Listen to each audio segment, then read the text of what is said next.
आज हम सुनेंगे श्री सत्यनारायण व्रत कथा। सत्यनारायण व्रत कथा का पहला अध्याय। एक समय की बात है, नेशीरण्य तीर्थ में शौनकादि 88,000 ऋषियों ने श्री सूत जी से पूछा, हे प्रभु, इस कलयुग में वेद विद्या रहित मनुष्यों को प्रभु भक्ति किस प्रकार मिल सकती है तथा उनका उद्धार कैसे होगा। हे मुनि श्रेष्ठ, कोई ऐसा तप बताइए जिससे थोड़े समय में ही पुण्य मिले और मनवांछित फल भी मिल जाए। इस प्रकार की कथा सुनने की हम इच्छा रखते हैं। सर्व शास्त्रों के ज्ञाता सूत जी बोले, हे वैष्णवों में पूज्य, आप सभी ने प्राणियों के हित की बात पूछी है, इसलिए मैं एक ऐसे श्रेष्ठ व्रत को आप लोगों को बताऊंगा जिसे नारद जी ने लक्ष्मी नारायण जी से पूछा था और लक्ष्मीपति ने मणि श्रेष्ठ नारद जी से कहा था। आप अब इसे ध्यान से सुनिए। एक समय की बात है, योगीराज नारद जी दूसरों के हित की इच्छा के लिए अनेक लोकों में घूमते हुए मृत्यु लोक में आ पहुँचे। यहाँ उन्होंने अनेक योनियों में जन्मे प्राय सभी मनुष्यों को अपने कर्मों द्वारा अनेक दुखों से पीड़ित देखा। उनका दुख देखकर नारद जी सोचने लगे कि कैसा यत्न किया जाए जिसके करने से निश्चित रूप से मानव के दुखों का अंत हो जाए। इसी विचार पर मनन करते हुए वे विष्णु लोक में गए। वहाँ वे देवों के ईश नारायण की स्तुति करने लगे, जिनके हाथों में शंख, चक्र, गदा, पद्म थे, गले में वरमाला पहने हुए थे। स्तुति करते हुए नारद जी बोले, हे भगवान, आप अत्यंत शक्ति से संपन्न हैं, मन और वाणी भी आपको नहीं पा सकती। आपका आदि, मध्य तथा अंत नहीं है। निर्गुण स्वरूप सृष्टि के कारण भक्तों के दुख को दूर करने वाले हैं। आपको मेरा नमस्कार है। नारद जी की स्तुति सुन भगवान विष्णु बोले, मुनि श्रेष्ठ, आपके मन में क्या बात है? आप किस काम के लिए पधारे हैं, उसे निसंकोच कहें। इस पर नारद मुनि बोले कि मृत्यु लोक में अनेक योनियों में जन्मे मनुष्य अपने कर्मों के द्वारा अनेकों दुख से दुखी हो रहे हैं। हे नाथ, आप मुझ पर दया रखते हैं तो बताइए कि वो मनुष्य थोड़े प्रयास से ही अपने दुखों से कैसे छुटकारा पा सकते हैं। श्री हरि बोले, हे नारद, मनुष्यों की भलाई के लिए तुमने बहुत अच्छी बात पूछी है, जिसके करने से मनुष्य मोह से छूट जाता है।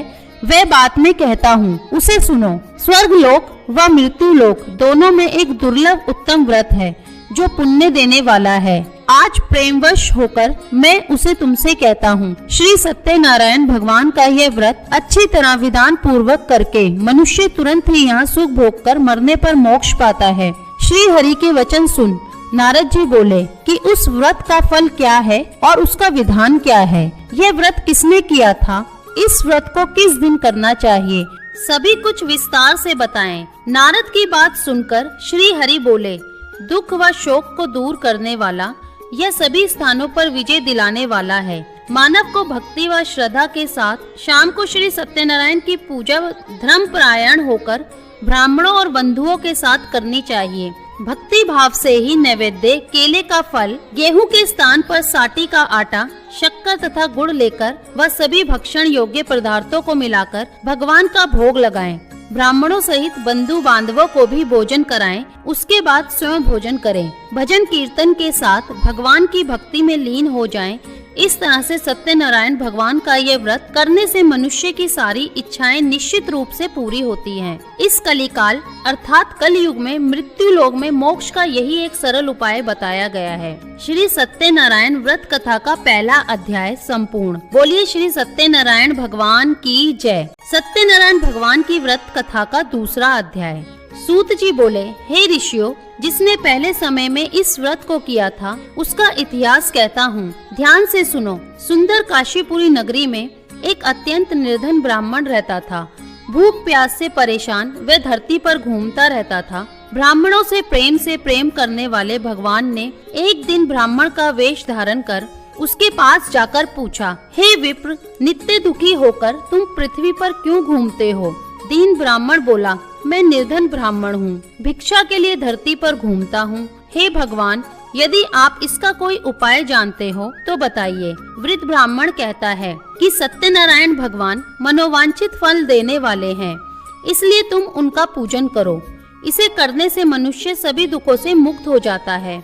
वृद्ध ब्राह्मण बनकर आए सत्यनारायण भगवान उस निर्धन ब्राह्मण को व्रत का सारा विधान बताकर अंतर्ध्यान हो गए। ब्राह्मण मन ही मन सोचने लगा, जिस व्रत को वृद्ध ब्राह्मण करने को कह गया है मैं जरूर उसे करूँगा। ये निश्चय करने के बाद उसे रात में नींद नहीं आई। वे सवेरे उठकर सत्यनारायण भगवान के व्रत का निश्चय कर भिक्षा के लिए चला गया। उस दिन निर्धन ब्राह्मण को भिक्षा में बहुत धन मिला, जिससे उसने बंधु बांधवों के साथ मिलकर श्री सत्यनारायण भगवान का व्रत संपन्न किया। भगवान सत्यनारायण का व्रत संपन्न करने के बाद वह निर्धन ब्राह्मण सभी दुखों से छूट गया और अनेक प्रकार की संपत्तियों से युक्त हो गया। उसी समय से यह ब्राह्मण हर माह इस व्रत को करने लगा। इस तरह से सत्यनारायण भगवान के व्रत को जो मनुष्य करेगा वे सभी प्रकार के पापों से छुटकर मोक्ष को प्राप्त होगा।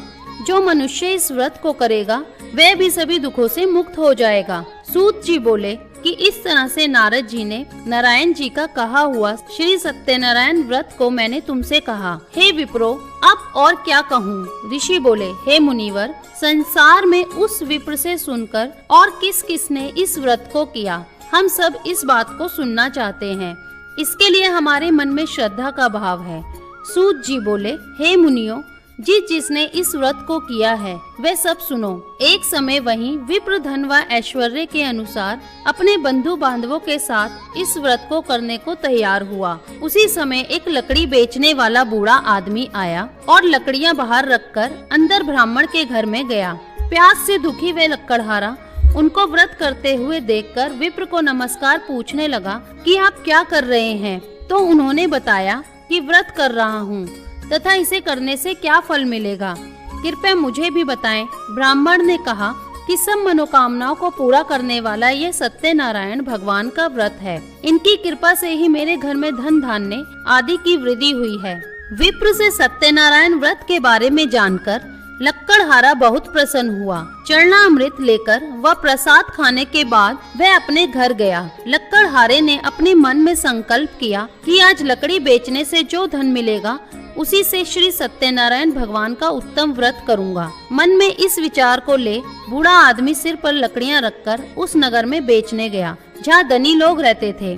उस नगर में उसे अपनी लकड़ियों का दाम पहले से 4 गुना अधिक मिलता है। बूढ़ा प्रसन्नता के साथ दाम लेकर केले, शक्कर, घी, दूध, दही और गेहूं का आटा ले और सत्यनारायण भगवान के व्रत की अन्य सामग्रियां लेकर अपने घर गया। वहां उसने अपने बंधु बांधवों को बुलाकर विधि विधान से सत्यनारायण भगवान का पूजन और व्रत किया। इस व्रत के प्रभाव से वह बूढ़ा लक्कड़हारा धन पुत्र आदि से युक्त होकर संसार के समस्त सुख भोग कर अंत काल में बैकुंठ धाम चला गया। श्री सत्यनारायण व्रत कथा का दूसरा अध्याय संपूर्ण। बोलिए श्री सत्यनारायण भगवान की जय।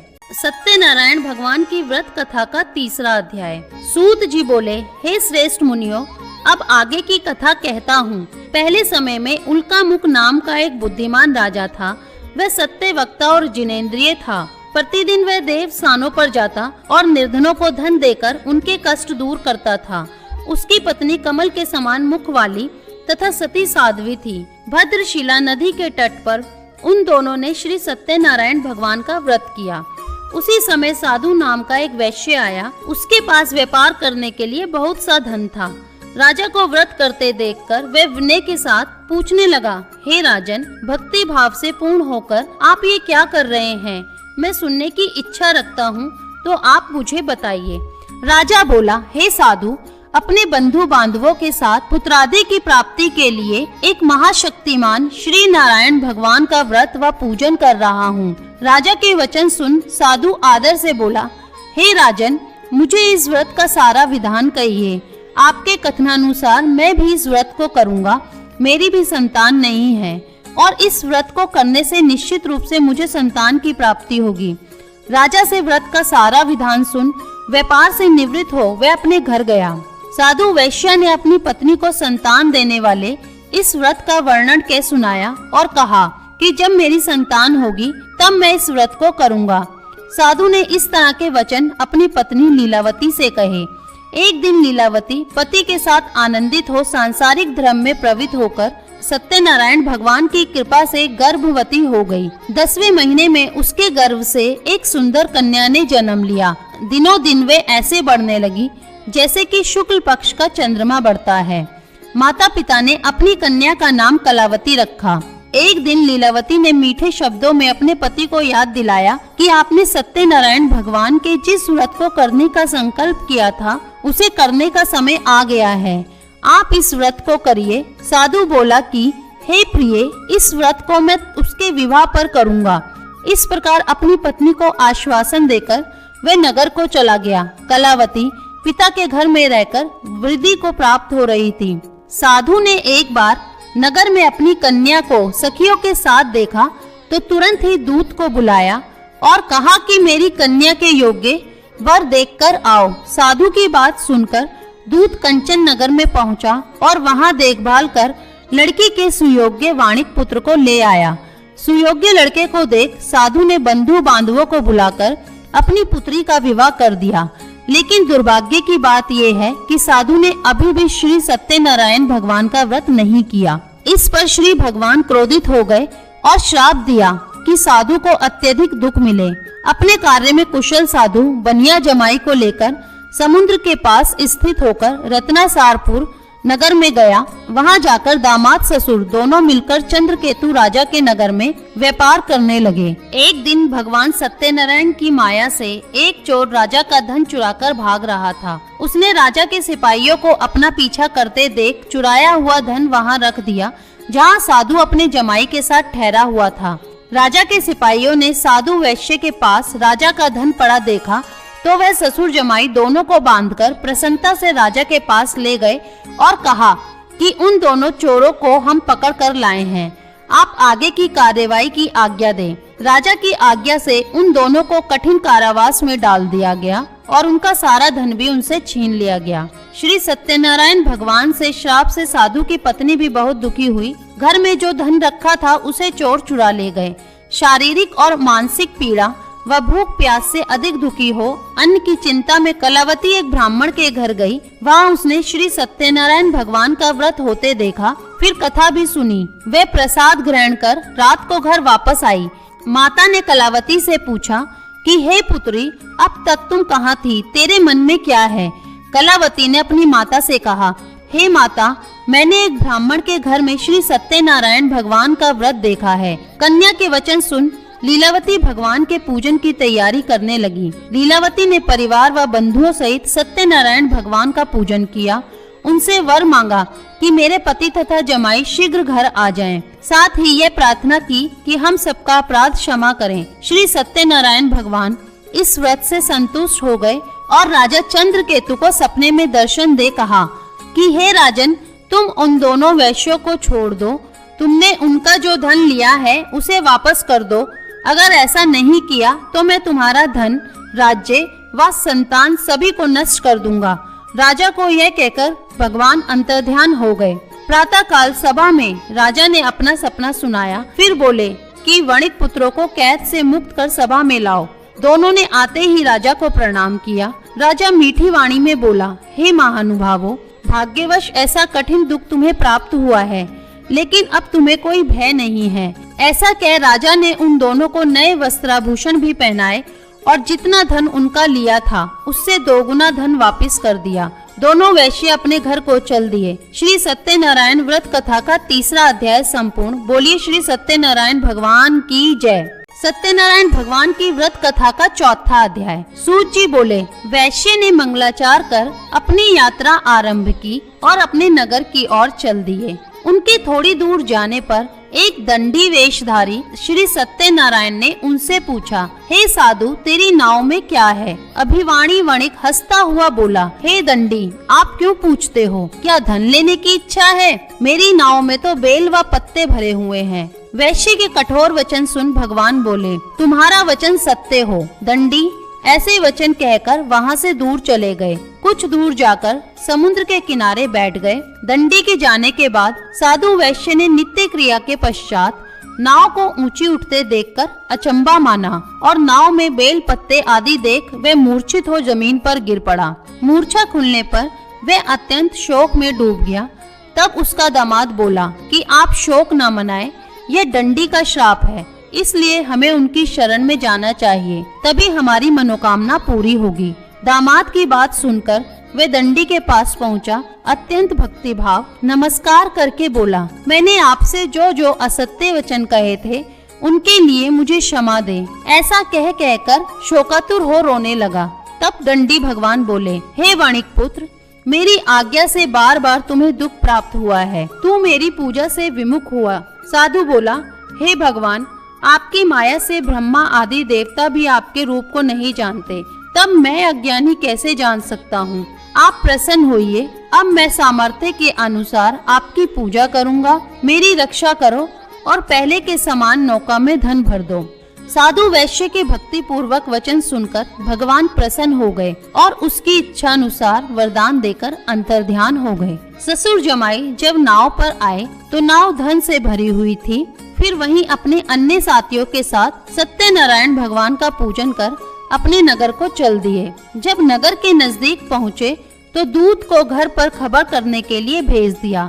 दूत साधु की पत्नी को प्रणाम कर कहता है कि मालिक अपने दामाद सहित नगर के निकट आ गए हैं। दूत की बात सुन साधु की पत्नी लीलावती ने बड़े हर्ष के साथ सत्यनारायण भगवान का पूजन कर अपनी पुत्री कलावती से कहा कि मैं अपने पति के दर्शन को जाती हूँ, तू कार्य पूर्ण कर शीघ्र आ जा। माता के ऐसे वचन सुनकर कलावती जल्दी में प्रसाद छोड़कर अपने पति के पास चली गई। प्रसाद की अवज्ञा के कारण श्री सत्यनारायण भगवान रुष्ट हो गए और नाव सहित उसके पति को पानी में डुबो दिया। कलावती अपने पति को वहां ना पाकर रोती हुई जमीन पर गिर गई। नौका को डूबा हुआ देख वह कन्या को रोता देख साधु दुखी होकर बोला कि हे प्रभु, मुझसे तथा मेरे परिवार से जो भूल हुई है उसे क्षमा करे।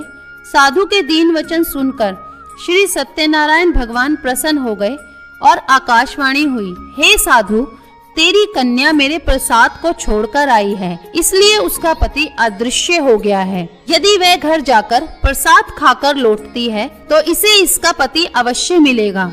ऐसी आकाशवाणी सुन कलावती घर पहुंचकर प्रसाद खाती है और फिर आकर अपने पति के दर्शन करती है। उसके बाद साधु अपने बंधु बांधवों सहित श्री सत्यनारायण भगवान का विधि विधान से पूजन करता है। इस लोक का सुख भोग कर वह अंत में स्वर्ग जाता है। श्री सत्यनारायण व्रत कथा का चौथा अध्याय संपूर्ण। बोलिए श्री सत्यनारायण भगवान की जय। सत्यनारायण भगवान की व्रत कथा का 5वां अध्याय। सूत जी बोले, हे ऋषियों, मैं और भी एक कथा सुनाता हूँ, उसे भी ध्यान पूर्वक सुनो। प्रजा पालन में लीन तुंगध्वज नाम का एक राजा था। उसने भी भगवान का प्रसाद त्याग कर बहुत ही दुख सहन किया। एक बार वन में जाकर वन्य पशुओं को मारकर वह बड़ के पेड़ के नीचे आया। वहाँ उसने ग्वालों को भक्ति भाव से अपने बंधुओं सहित सत्यनारायण भगवान का पूजन करते देखा। अभिमानवश राजा उन्हें देखकर भी पूजा स्थान में नहीं गया और न ही उसने भगवान को नमस्कार किया। ग्वालों ने राजा को प्रसाद दिया, लेकिन उसने वह प्रसाद नहीं खाया और प्रसाद को वहीं छोड़कर वह अपने नगर को चला गया। जब वह नगर में पहुंचा तो वहां सब कुछ तहस नहस हुआ पाया, तो वह शीघ्र ही समझ गया कि यह सब भगवान ने ही किया है। वह दोबारा ग्वालों के पास पहुंचा और विधि पूर्वक पूजा करके प्रसाद खाया तो श्री सत्यनारायण भगवान की कृपा से सब कुछ पहले जैसा हो गया। दीर्घ काल तक सुख भोगने के बाद मरणोपरांत उसे स्वर्ग लोक की प्राप्ति हुई। जो मनुष्य परम दुर्लभ इस व्रत को करेगा तो भगवान सत्यनारायण की अनुकंपा से उसे धन धान्य की प्राप्ति होगी। निर्धन धनी हो जाता है और भयमुक्त हो जीवन जीता है। संतानहीन मनुष्य को संतान सुख मिलता है और सारे मनोरथ पूर्ण होने पर मानव अंत काल में बैकुंठ धाम को जाता है। सूत जी बोले, जिन्होंने पहले इस व्रत को किया है अब उनके दूसरे जन्म की कथा कहता हूँ। वृद्ध शतानंद ब्राह्मण ने सुदामा का जन्म लेकर मोक्ष की प्राप्ति की। लक्कड़हारे ने अगले जन्म में निषाद बन मोक्ष प्राप्त किया। उल्कामुख नाम का राजा दशरथ होकर बैकुंठ को गए। साधु नाम के वैश्य ने मोर ध्वज बनकर अपने पुत्र को आरे से चीर कर मोक्ष पाया। महाराज तुंगध्वज ने स्वयंभू होकर भगवान में भक्ति युक्त होकर कर्म कर मोक्ष पाया। श्री सत्यनारायण व्रत कथा का 5वां अध्याय संपूर्ण। बोलिए श्री सत्यनारायण भगवान की जय।